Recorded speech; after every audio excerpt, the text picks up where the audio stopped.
سه نفر زن از شهر خوجند بیش از 5 کیلوگرم طلا را غیرقانونی به شهر وارد کردنی شدند. آنها به پرداخت گمرکی طلا را از شهر سنت پترزبورگ فدراسیای روسیه به شهر خوجند وارد کردنی بودند. این اطلاع را سردار ریاست منطقوی گمرکی در ولایت سوخت بهرام اسمت الله زاده در رفت نشست مطبوعاتی به روزنامه‌نگاران رساند. دوم سال 2019 تنها یک حالت جنایتی نسبت انتقال غیرقانونی مصنوعات زرگری به قید گرفته شده است.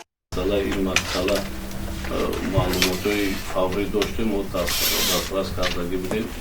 کاربرش دیده بود منتظم یک مدت این معین شده بود برای که همون خطی که باید از سنت پترزبورگ رئیس خط سیر میشید خوجا همونجا خیلی سیکافت ترکسیه خیلی بای بوده خوجا خط سیر نبود. به همین خاطر ما از مقامات گمرکی فدراسیای روسیه از ریاست تشکیل مبارزه با ضد جنایت‌های متشکلی ریاست فدراسیای روسیه اخبارات وقتی که رشید و این طلا را واردات میکردن فقط به پرداخت‌های گمرکی به رسمیت ضروری گمرکی بدون رسمیت ضروری.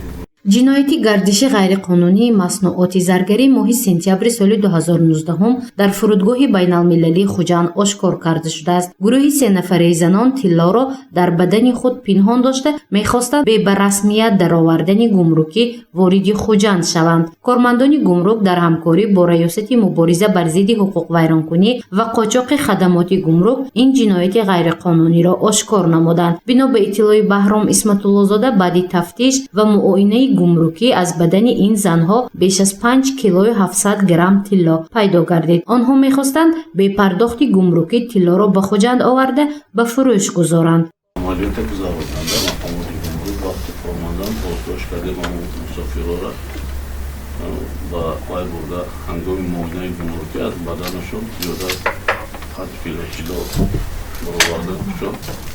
در بدنشون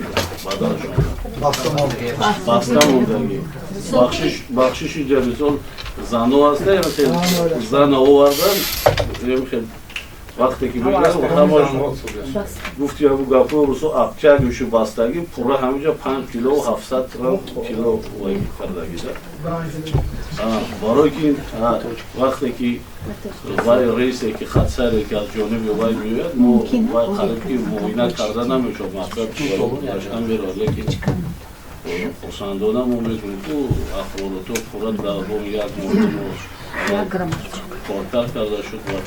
تنها دوم سال 2019 از جانب کارمندان ریاست گمرکی 2106 حالت حقوق ویرانکنی گمرکی آشکار کرده شده است. از این مقدار عمومی حقوق ویرانکنی ها 38 عدد حالت جنایی را تشکیل می دهد. مثلا 13 جنایت نسبت واردات غیرقانونی مواد طرفگری که مقدارش 84539 دانه را تشکیل می دهد. مثال دیگر در مورد وارد نمودن مال‌های پس صفت است که مقدار آن 3 حالت جنایی را تشکیل می دهد. 6 پرونده اوید انتقال غیر قانونی اصولهای فرهنگی، 3 پرونده اوید به حالت واردات غیر قانونی مال پس صفت پوست گردن قفس سینه پرنده، 3 پرونده اوید تکرارا صادر نمودن انتقال غیر قانونی مال و واسطه‌های نقلیات در دوام 1 سال بعد از تطبیق نمودن جزا برای حقوق ویرانکنی مأموری جمهوری تاجیکستان. 1 پرونده اوید به حالت واردات غیر قانونی 14 عدد واسطه نقلیات سبوکه و تمغه‌های گوناگون. 1 پرونده اوید به حالت واردات غیر قانونی مواد دارویی. 11 پرونده اوید به حالت انتقال غیر قانونی مال و محصولات به قید گرفته شده. موضوع دیگری دامنه‌دار نشست مطبوعاتی این از کمیسیه اتستاسی دولتی نگذشتن کارمندان گمرک محسوب میشد. سردار این ریاست میگوید که برخی از کارمندان خارج شده تا 20 سال در این ریاست فعالیت داشتند، اما نتیجه های فعالیت کمیسیه اتستاسی دولتی نشان داد که سطح دانش و ملکه کاری خارج شدگان به طلبات امروزه ریاست منطقوی گمرکی در ولایت سوخت جوابگو نیست. از این حساب 22 نفر کارمندان این نهاد از کار خارج شدند. همچنین دوم سال 2019 نسبت 12 نفر کارمندان این نهاد مجازات انتظامی تطبیق کرده شد.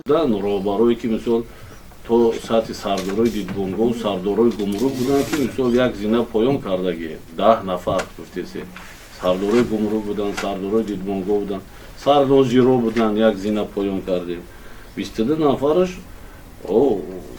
коргарои буданд ки 15-20 сол собиқаи корӣ доштанд лекин вақте ки комиссия аттестатсиони хел хулоса кард ва талабот ҷавоб буданд ҷавоб дода натунистанд хулоса кардан аз мафҳумот пеш кардан.